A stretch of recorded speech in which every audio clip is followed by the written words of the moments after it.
Bom dia, meus irmãos. É um prazer estar com vocês aqui mais uma vez para falar da palavra de Deus. Vamos fazer uma oração. Senhor nosso Deus, graças te damos pelo teu servo, nosso mediador, Jesus Cristo. Eu quero, Senhor, te servir no Espírito, anunciando as tuas palavras. Coloque, Senhor, as tuas palavras na minha boca. Por Jesus Cristo, nosso profeta, nós oramos. Amém. Meus irmãos, nós vamos para o livro de Juízes. Nós vamos passar esse dia de domingo, pela graça de Deus, conversando sobre diversos aspectos do livro de Juízes. Eu tenho pregado no livro de Juízes na minha própria igreja, eu achei por bem trazer para vocês um pouco do que eu tenho falado lá e trazer aplicações que eu creio que será pertinente e útil para os irmãos. Nós vamos falar nesses sermões que eu estou aqui sobre Deus, a igreja, o Estado e a família. Como que essas três instituições se relacionam com Deus e como o livro de Juízes tem muito a nos ensinar sobre isso. Então vamos para Juízes capítulo 2.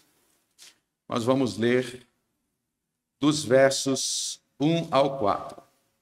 Juízes 2, versos 1 ao 4. Diz assim a palavra do Senhor. E subiu o anjo do Senhor de Gilgal a Boquim e disse: Do Egito vos fiz subir, e vos trouxe a terra que a vossos pais tinha jurado, e disse: Nunca invalidarei a minha aliança convosco. E, quanto a vós, não fareis acordo com os moradores desta terra. Antes derrubarei os seus altares, mas vós não obedecestes a minha voz. Por que fizeste isto? Assim também eu disse: Não os expulsarei de diante de vós. Antes estarão como espinhos nos vossos lados, e os seus deuses vos serão por laços. E sucedeu que, falando o anjo do Senhor estas palavras, a todos os filhos de Israel, o povo levantou a sua voz e chorou. Até aí. Amém. Então, meus irmãos, nós temos nesse texto aqui a repetição de um padrão bastante recorrente desde o livro de Gênesis, que é a aparição, a manifestação de uma pessoa chamada de o anjo do Senhor. E essa pessoa, o anjo do Senhor, se vocês lerem com atenção desde o livro de Gênesis e ao longo de toda a história do Velho Testamento, essa pessoa, o anjo do Senhor, ele aparece em todos os momentos cruciais e decisivos da história do povo de Deus. É muito importante entender quem essa pessoa é para entender por que ele é tão importante na história da redenção do povo de Deus do Velho Testamento. E aqui em Juízes capítulo 2, verso 1, você vê que o anjo do Senhor, ele começa se apresentando como aquele que fez Israel subir do Egito. Do Egito vos fiz subir. Ou seja, o anjo do Senhor aí, ele é o libertador de Israel. Mas, além disso, ele se identifica como aquele que fez uma aliança com Israel. Pois ele diz: Nunca invalidarei a minha aliança convosco. Então, observe que ele se refere à aliança que havia com Israel como uma aliança que ele, o anjo do Senhor, tinha feito. E aí nós devemos perguntar, o libertador de Israel e aquele com quem Israel tinha uma aliança não era Deus? Por que aqui é identificado como o anjo do Senhor? Para entender isso melhor, nós precisamos voltar um pouquinho e relembrar aquilo que muitos irmãos já sabem, que a palavra anjo, que nós traduzimos como anjo, no Velho Testamento, Malaque, no Novo Testamento, ângelos, da onde a gente tem a palavra anjo, ela significa mensageiro. Então, a palavra anjo significa mensageiro. E diferente do que muitos estão acostumados a pensar, no Brasil, na cultura brasileira, quando a gente fala de anjo, muitos imaginam um bebezinho pelado com asinha. Esse é um anjo, né? Na Bíblia, esse anjo aí não existe. A palavra anjo na Bíblia significa mensageiro e pode se referir a três coisas principais. A palavra mensageiro pode se referir a um mensageiro humano. Então, por exemplo, não precisa abrir, mas em Marcos 1, João Batista é chamado de anjo. Marcos 1, João Batista é chamado de anjo. Por quê? Porque João Batista era um mensageiro do Senhor. Malaquias 2, todos os sacerdotes de Israel são chamados de anjos, porque os sacerdotes eram mensageiros, eles traziam a mensagem do Senhor para o povo. Então, mensageiros humanos, anjos. Aliás, o nome Malaquias é derivado dessa palavra. Malaque, da onde vem anjo, mensageiro, Malaquias. Então, anjo na Bíblia pode ser um anjo humano. E nesse sentido, sim, esses bebezinhos aqui da igreja são tudo anjos, né? Porque, olha só, eles estavam encantando os salmos, a mensagem do Senhor já na boca dessas crianças aqui. São mensageiros do Senhor. Agora, além disso, existe aquilo que nós estamos acostumados a falar quando nós falamos de anjo, que são os anjos que são criaturas celestiais. Por exemplo, quando o Senhor Jesus foi encarnar no ventre da Virgem Maria, quem é que foi avisar para a Virgem Maria que ela teria um filho que seria Jesus? Foi o anjo Gabriel. E ali, no caso, a palavra anjo, um mensageiro, esse mensageiro era uma criatura celestial. Um anjo que trouxe uma mensagem do céu para Maria, a bem-aventurada mãe do Senhor. Porém, a palavra anjo, na Bíblia, se refere a um terceiro tipo de ser, que não é uma criatura humana, que não é um mensageiro celestial, mas a palavra anjo também é utilizada no Velho Testamento para se referir a um mensageiro maior, que é o próprio Filho de Deus antes da sua encarnação. Então, em diversas passagens do Velho Testamento, nós vamos ver mensageiros humanos, mensageiros celestiais, que são criaturas, mas a palavra anjo também é utilizada no Velho Testamento para se referir ao Filho de Deus, que não é uma criatura, não é um anjo criatura, mas é o mensageiro do Senhor, enviado pelo Pai para falar aos homens como o seu mediador e como a imagem perfeita do Pai, que é aquele que se encarnou no Novo Testamento, a segunda pessoa da Santíssima Trindade. Nós podemos ver isso por todo o Velho Testamento. Se você ler lá desde Gênesis, você vai ver que em diversas passagens existe essa pessoa que é chamado de o anjo do Senhor, mas que ele é chamado e tratado como Deus. Não se trata de um anjo criatura, nem humana, nem celestial, mas a segunda pessoa da Santíssima Trindade, enviada pelo Pai, da mesma forma que ele foi enviado no Novo Testamento. Nós vemos isso, por exemplo, nós podemos ver isso em todos os momentos cruciais da história do povo de Deus. Todos eles, essa pessoa aparece. Mas vamos ver alguns exemplos. Êxodo capítulo 3. Livro de Êxodo, capítulo 3.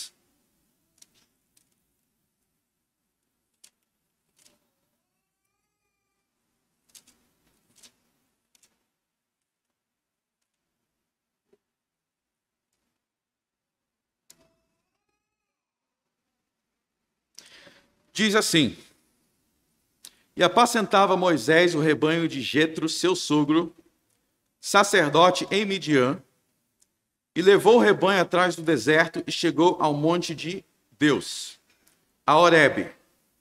E apareceu-lhe o anjo do Senhor em uma chama de fogo no meio da sarça. E olhou, e eis que a sarça ardia no fogo, e a sarça não se consumia. E Moisés disse: Agora me virarei para lá e verei esta grande visão, porque a sarça não se queima. E vendo o Senhor que se virava para ver, bradou Deus a ele do meio da sarça. Bradou Deus a ele do meio da sarça. Então você vê aí que no verso 2, a pessoa que está no meio da sarça é o anjo do Senhor.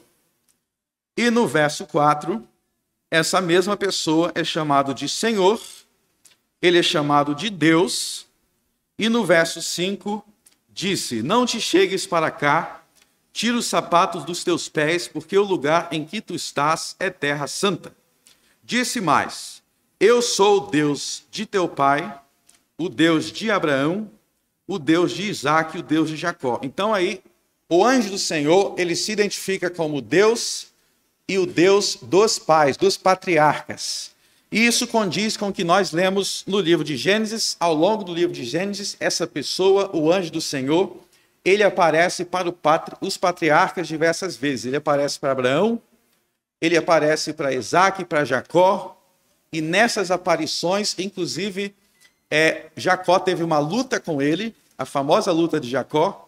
Ele é, ao mesmo tempo, identificado como o mensageiro do Senhor, o malaque do Senhor, e, ao mesmo tempo, ele é o próprio Senhor, ele é o próprio Deus. Então, não é um anjo no sentido de criatura humana, mas é aquele mensageiro celestial, o eterno Filho de Deus. E aí surge a pergunta: como é que Deus pode ser um mensageiro e, ao mesmo tempo, ele é o próprio Deus? Como é que ele é Deus e o mensageiro de Deus ao mesmo tempo? Porque o nosso Deus, ele não é uma única pessoa. Então, o único Deus, ele subsiste em três pessoas. A única essência divina subsiste no Pai, no Filho e no Espírito Santo. Portanto, o Filho de Deus, ele é Deus e ele é enviado de Deus, porque o Filho que é Deus é enviado do Pai. Tendo entendido isso, podemos voltar para o livro de Juízes. Voltem para Juízes capítulo 2. Com base nisso, e naquilo que nós podemos ver tantas vezes por todo o Velho Testamento, nós somos forçados a concluir que o Senhor Jesus, ele estava correto quando ele disse que quem lê o Velho Testamento e não encontra ele, e não enxerga ele, não está entendendo o que lê. Lá em João capítulo 5, por exemplo, o Senhor Jesus, ele diz: vocês leem a Escritura Sagrada, o Velho Testamento, em busca da vida eterna, mas vocês não vêm a mim. Mas o Velho Testamento é sobre mim. Aí vocês perguntam: onde é que está a pessoa do Senhor Jesus no Velho Testamento? Tem crente que acha que é só de maneira vaga, no meio de algumas sombras, alguns tipos. Não, meus irmãos.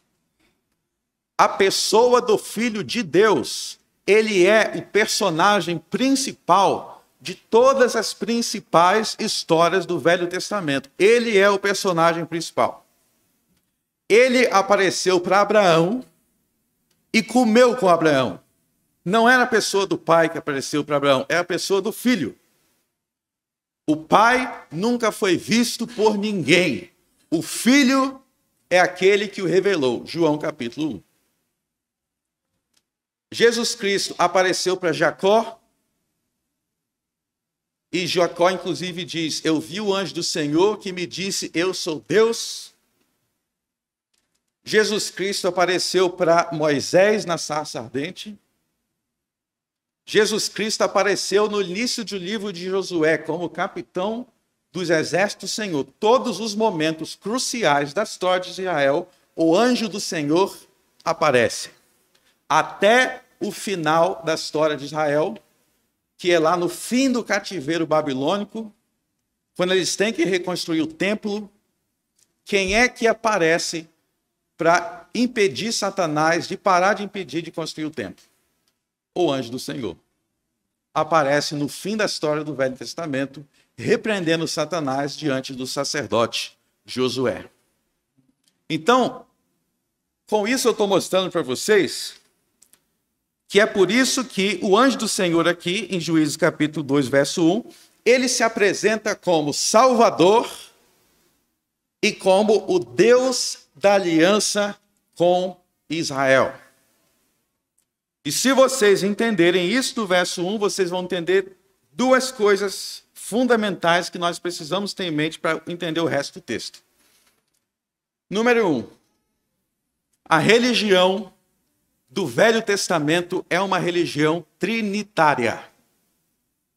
Não existe em nenhuma parte da Bíblia um momento em que o povo da aliança não adorasse a Deus como trino. Tem gente que vai dizer assim: no Velho Testamento era meio obscuro assim, eles não sabiam direito que Deus era trino. Se você pensa assim, você acredita em heresia. João Calvino, nas Institutas da Religião Cristã, tem um capítulo interessantíssimo. O título do capítulo já fecha a questão. O título do capítulo é assim: que Deus, desde a criação do mundo, foi revelado como triuno. Desde a criação do mundo, é apresentado no Velho Testamento o Senhor, o mensageiro do Senhor e o Espírito Santo. Em todos os livros do Velho Testamento, Jeová, o Deus de Israel, é o único Deus em 3 pessoas. A revelação do Velho Testamento, a religião do Velho Testamento não é a religião dos judeus modernos. O Deus de Abraão, Isaque e Jacó é o Deus triuno. Ele se apresenta assim no Êxodo. Ele se apresenta como triuno no Gênesis. E no mistério dessa trindade, existia desde o princípio um mediador, que era o Filho de Deus. Então, em todos os pactos do Velho Testamento, a pessoa do Filho de Deus, o anjo do Senhor, o mensageiro do Senhor, ele se manifesta para instituir aquele pacto. Ele se manifesta para estabelecer como o enviado do Pai o pacto entre Deus e seu povo, sendo seu mediador. E todos esses pactos são selados pela obra do Espírito Santo. Então, é Jesus Cristo que apareceu para Moisés, que apareceu para Abraão, fazendo promessas como enviado do Pai, promessas pactuais que viriam a ser seladas pelo Espírito Santo. Por exemplo, vamos citar um exemplo. Quando Jesus apareceu para Moisés, Jesus mandou Moisés, como mensageiro do Pai, construir um santuário. Aí eu pergunto para vocês, aquele santuário que era o sinal visível da aliança entre o povo e Deus, era qualquer um que poderia construir aquele santuário? Podia chegar alguém lá e falar assim: eu sou pedreiro, eu trabalho com isso aqui, eu vou construir esse santuário aí porque eu quero ajudar aí. Negativo. O que Jesus falou para Moisés?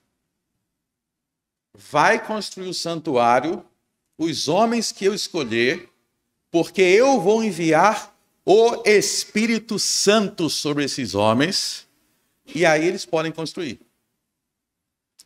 Ou seja, só quem tinha o Espírito Santo, porque quem sela a aliança entre o Pai e nós, mediado pelo Filho, é o Espírito Santo. Sempre foi assim e sempre será. Ou seja, a religião verdadeira é, por definição, a religião da Santíssima Trindade. Por isso que todos que rejeitam a Santíssima Trindade, seja no Velho e no Novo Testamento, são hereges e vão para o inferno. Sempre foi assim.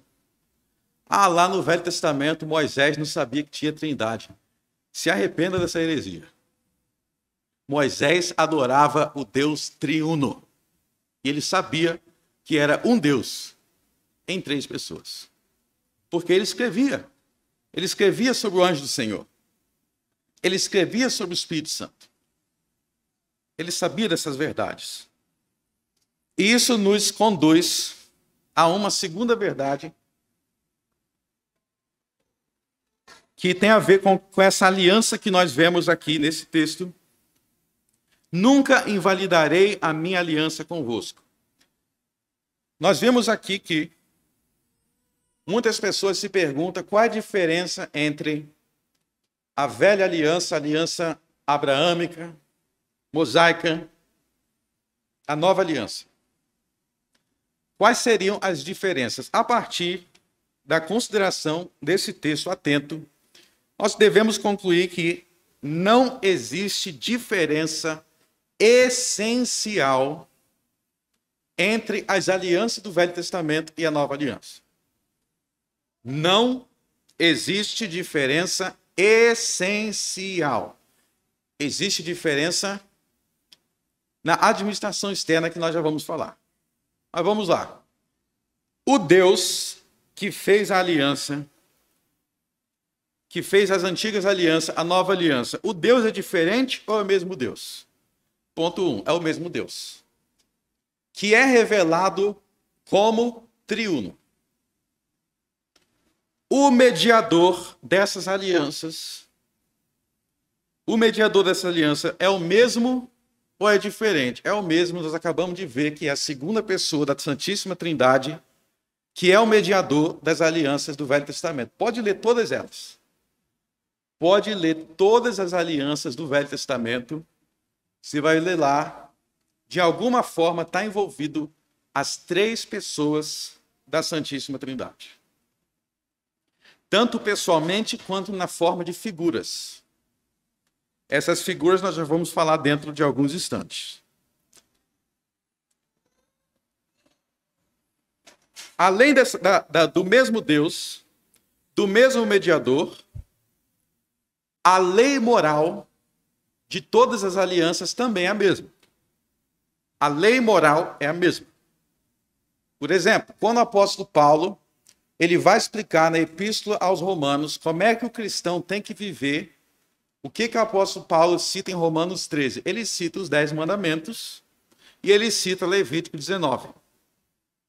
Quando Paulo vai explicar como que um cristão tem que regular sua vida para andar em santidade, ele cita os 10 mandamentos. Romanos 13,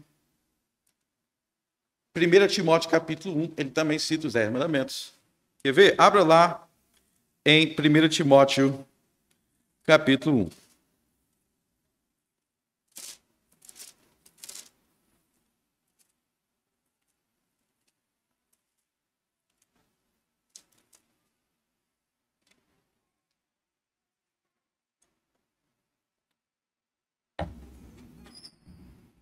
Primeiro Timóteo capítulo 1, verso 8.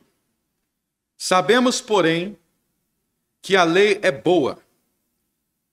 Então você vê que Paulo não é contra a lei. Está dizendo que a lei é boa. Se alguém dela usa legitimamente.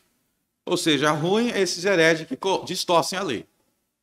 Mas se alguém usa dela legitimamente, é boa. Vamos continuar.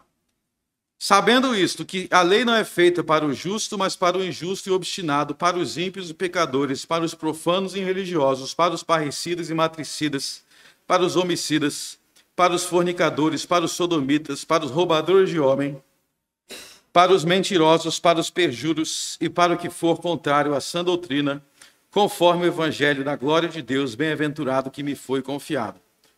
Vamos lá. No verso 9, ele diz: parricida e matricida. Parricida quem mata o pai, matricida quem mata a mãe. Quinto mandamento. Homicida. Sexto mandamento. Fornicadores e sodomitas. Sétimo mandamento. Roubadores de homens. Oitavo mandamento. Mentirosos. Nono mandamento. Perjuros também. Nono mandamento. Perjuro é mentir em nome de Deus. Ele vai falar no verso 11 que todos esses mandamentos, o decálogo, está citando o decálogo, está citando na ordem, inclusive. Todos os mandamentos, verso 11, são conforme o evangelho. Ou seja, a lei moral do Velho Testamento é a mesma do Novo. Abre Mateus capítulo 15.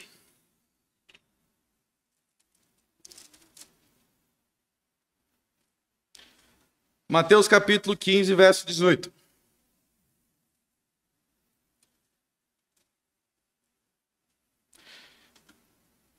Mas o que sai da boca procede do coração, e isto contamina o homem. Porque do coração procedem os maus pensamentos. Vamos lá. Mortes, sexto mandamento. Adultério e fornicação, sétimo mandamento. Furto, oitavo mandamento. Está vendo aqui na ordem? Falso testemunho, 9º mandamento. Jesus não está citando coisas aleatórias, ele está citando os 10 mandamentos na ordem.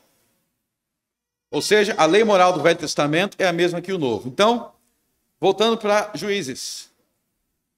O Deus é o mesmo, o mediador é o mesmo, a lei moral é o mesmo, o caminho de salvação é o mesmo?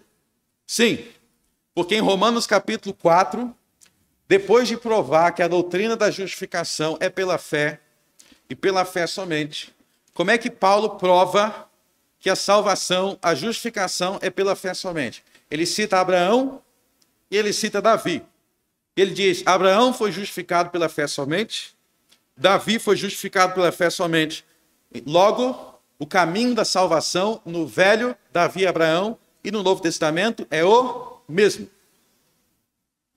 Vocês estão vendo? Todas as coisas que as pessoas dizem que é diferente, os apóstolos dizem que não é diferente, que é a mesma coisa. Lá em Lucas capítulo 16, o Senhor Jesus contou uma parábola, a parábola do rico e Lázaro. Aí o rico lá no inferno, ele queria voltar para pregar para os familiares. Já pensou se toda hora aparece um morto pregando para você? Aí lá na parábola, Abraão fala, nada disso. Se eles querem ter a vida eterna, que ouçam Moisés e os profetas, ou seja, que ouçam as Escrituras.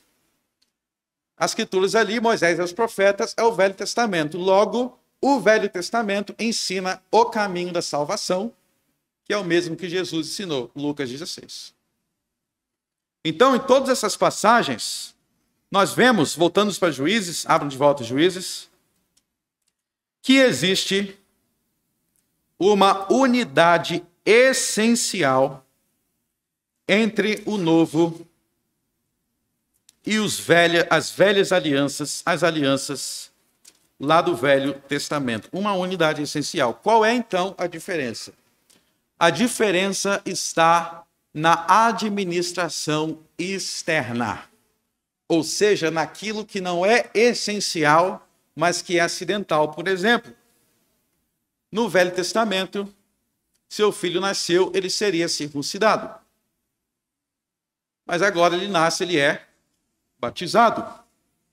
Qual é a diferença entre a circuncisão e o batismo? Somente no exterior, porque a aliança em sua essência é a mesma, as promessas são a mesma. Serei teu Deus e dos teus filhos. No Velho Testamento, você celebraria a sua comunhão com o Senhor, por exemplo, participando da ceia da Páscoa, comendo do cordeiro, participando da ceia da Páscoa. Nós não participamos mais da ceia pascual do Velho Testamento, nós não comemos mais cordeiros, as ervas amargas, mas nós temos a ceia do Senhor. Vamos lá, a ceia pascal apontava para quem? Quem era o Cordeiro de Deus? O que João Batista explicou? Que o Cordeiro de Deus é Jesus. Então, o Cordeiro da ceia pascal apontava para Jesus, aquela ceia aponta para quem? Para Jesus. Logo, mudou a forma externa, mas a essência, Jesus, é a mesma. E por isso, a nossa religião, revelada pelo Pai, por meio do Filho, no Espírito, é essencialmente a mesma religião dos patriarcas, dos profetas, do rei Davi, do rei Salomão. Nós servimos ao mesmo Deus, pelo mesmo mediador, no mesmo Espírito, pelo mesmo caminho de salvação e pela mesma lei moral. É a mesma religião, o que muda é acidental, em outras palavras, secundário. A essência é a mesma.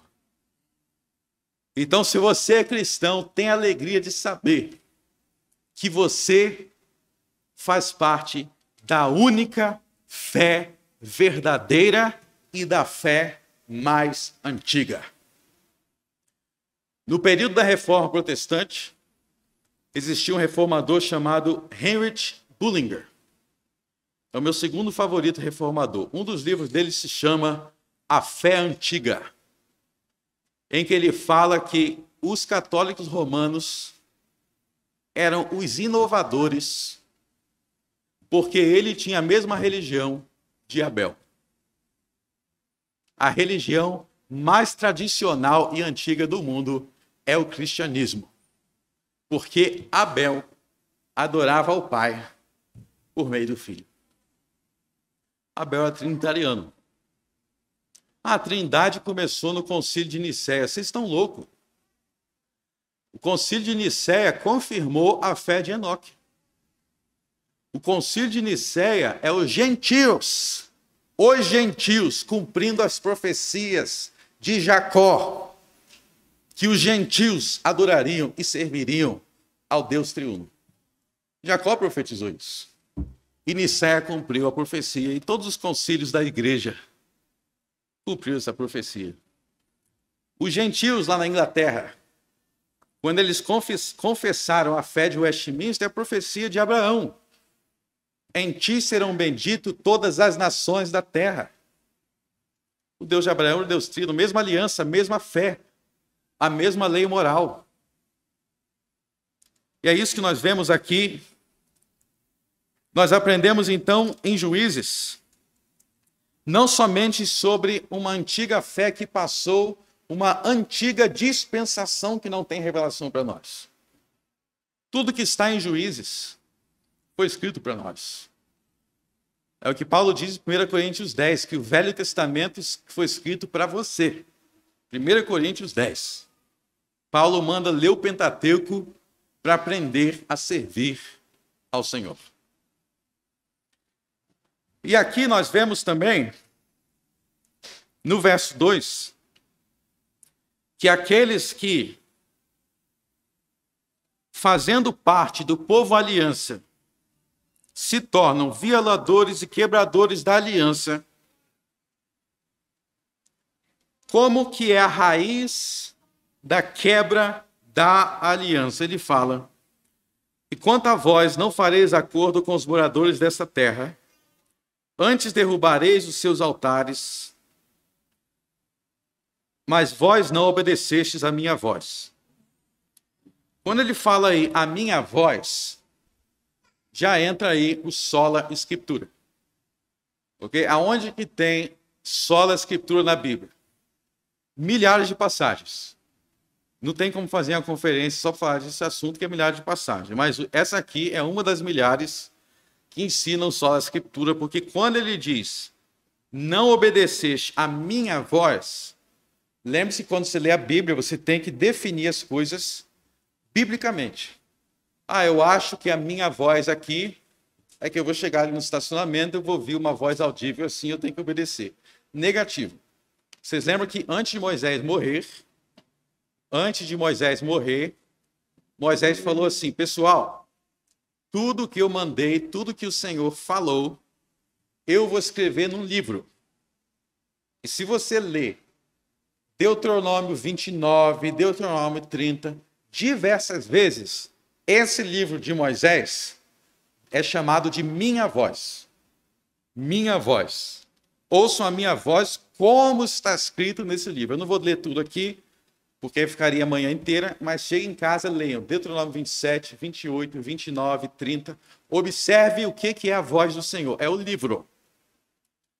E aí, depois que Moisés morre, Josué assume o lugar de Moisés como seu sucessor. Aí tem uma hora que Moisés reúne todo o povo, incluindo as crianças, não manda nenhuma criança lá para a escolinha, reúne todo o povo, o texto é enfático, até os bebês de colo, e aí é dito assim no texto. Podem abrir lá, Josué capítulo 9.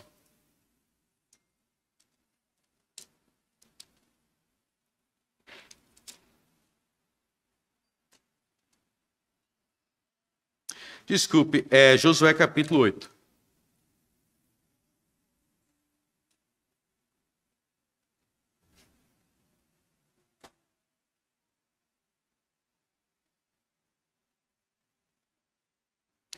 Vamos ler a partir do verso 33. E todo Israel, com seus anciãos e os seus príncipes e os seus juízes, estavam de um e de outro lado da arca perante os sacerdotes levitas, que levavam a arca da aliança do Senhor, assim estrangeiros como naturais, metade deles em frente do monte Gerizim e a outra metade em frente do monte Eubal, como Moisés, servo do Senhor, ordenara para abençoar primeiramente o povo de Israel. E depois leu em alta voz todas as palavras da lei, a bênção e a maldição, conforme a tudo que está escrito no livro da lei. Palavra nenhuma houve de tudo que Moisés ordenara, que Josué não lesse perante toda a congregação de Israel. E as mulheres, e os meninos, e os estrangeiros que andavam no meio deles. Então, palavra nenhuma houve de tudo que Moisés ordenara que Josué não lesse. Josué era um dos melhores amigos de Moisés, andou 40 anos com Moisés. Mas em nenhum momento ele falou assim, ó, pessoal, tem umas coisas que está escrito que Moisés escreveu, mas tem uma tradição oral aqui, que era eu e Moisés conversando a sós, que vocês têm que obedecer também, mas que não está escrito, tá? Negativo. Josué era amigo de Moisés, mas tudo que Moisés mandou, verso 33, quer dizer, verso 35, estava escrito na Bíblia que eles tinham. Aí, perto de morrer, no final do livro de Josué, nós vemos que ele deu continuidade à escrita da Bíblia, e aí a Bíblia, além de incluir o Pentateuco, passou a incluir o livro de Josué. Então, quando a gente chega lá em Juízes, capítulo 2, volte Juízes, capítulo 2.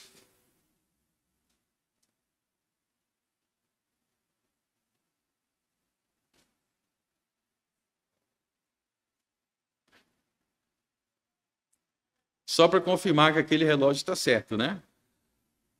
Senão eu vou pregar por mais 3 horas aqui. É 10h55, né? Juízes 2. Então, quando ele disse, não obedeceste a minha voz, você tem que entender, vocês não estão obedecendo a Bíblia. Então, a Bíblia é aqui o livro que revela como Deus deve ser servido. É o livro que revela quem é Deus, que é o Deus triuno, que é o mediador, e como ele deve ser servido e adorado.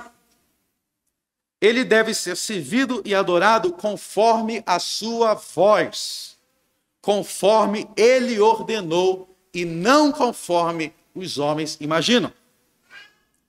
O que acontece quando os homens tentam servir a Deus de uma maneira que ele não ordenou? O que acontece quando os homens tentam servir a Deus de uma maneira que não está contido na voz de Jesus? Aqui é a voz de Jesus. Eles se desviam do Senhor, eles não derrubam os falsos altares, e a consequência disso, no verso 3, é que a nação, o povo de Deus, de forma geral, ele experimenta os espinhos nos vossos lados, e os seus deuses vos serão por laços. E como isso aqui foi escrito não só para eles, mas para nós precisamos entender que este problema aqui é um problema que nós temos hoje no Brasil. E a gente precisa entender que a raiz de todos os problemas brasileiros, a origem de todos os problemas brasileiros, é que nós temos um povo que diz conhecer o Senhor, que diz fazer parte da aliança com o Senhor, mas não serve ao Senhor conforme está escrito em seu livro, que é a sua voz. Nós temos um povo que não está interessado em servir ao Senhor da maneira que o Senhor ordenou. Que não está interessado em saber o que o Senhor disse, o que o Senhor quer que nós façamos. Quem é o Senhor? como é o Senhor. E a consequência inevitável é, se nós não queremos o Senhor como nosso libertador, qual é a grande lição do livro de Juízes? Vocês servirão e serão escravos desses falsos deuses criados segundo a imaginação do homem. Essa é a essência de toda idolatria. A essência de toda idolatria é: vamos imaginar Deus, não conforme o Espírito revelou pelo Filho em sua palavra, mas conforme nós queremos e nós imaginamos. Falsos deuses, abominação. E como o único Deus de amor é o Deus triuno, que é o amor eterno, no Deus triuno subsiste o amor eterno entre o Pai e o Filho, tendo o Espírito como elô deste amor. Aqueles que se voltam contra o Deus de amor e se permitem servir falsos deuses, o que acontece com eles? São humilhados, escravizados e pisoteados, porque esses deuses não nos amam. E não nos amando, não podem construir uma sociedade em que os homens se amam. O que Deus, quando ele libertou Israel da escravidão do Egito, o que ele quis, o que ele ordenou? Jesus nos deu essa resposta. Jesus disse que quando Deus libertou Israel da escravidão do Egito, ele deu 2 mandamentos que explicam todo o resto. Deus quis um país, uma nação edificada sobre o amor a Deus sobre todas as coisas. E esse amor a Deus sobre todas as coisas, ele produz um amor pelo próximo como a nós mesmos.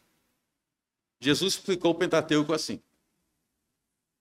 Então, Israel, Deus queria que Israel fosse uma nação edificada sobre o amor. Todos os mandamentos de Israel eram mandamentos de amor.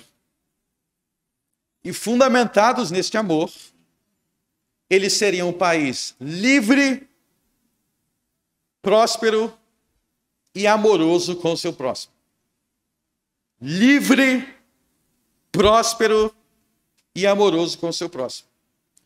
O único fundamento seguro e genuíno da liberdade verdadeira é Jesus Cristo, que apareceu para Moisés e se encarnou no ventre da Virgem Maria.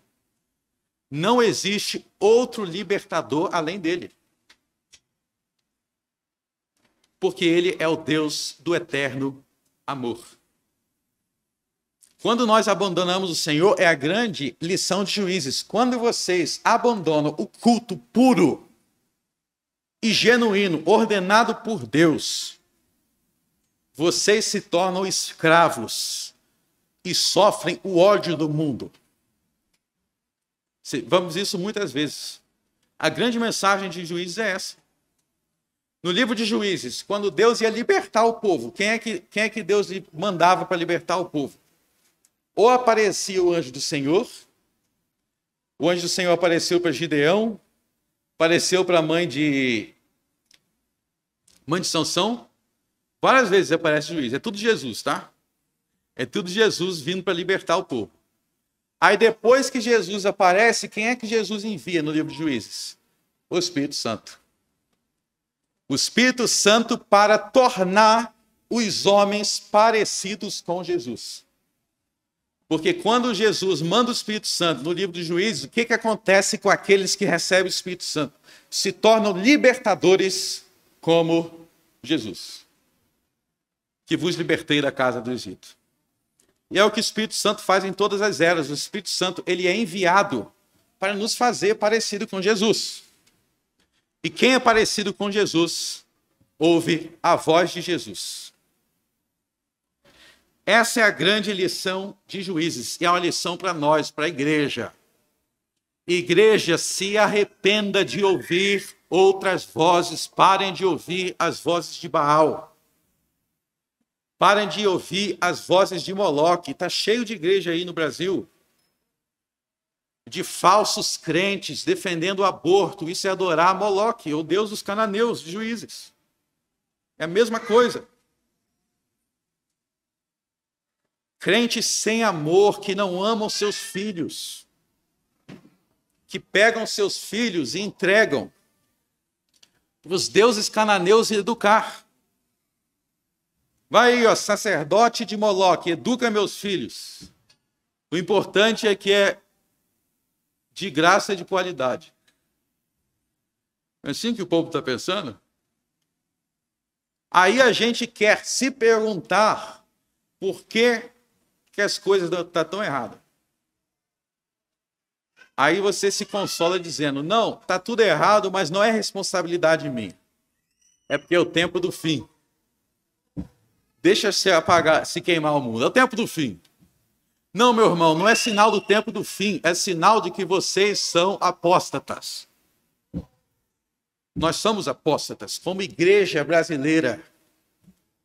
Nós fazemos concessões com os altares dos cananeus e nós não queremos ouvir a voz do Senhor somente. Inclusive, a gente lê esses livros do Velho Testamento e diz que nem é a voz de Jesus. Na maioria das igrejas estão falando isso. Não é Jesus falando. É quem? É o Deus do Velho Testamento.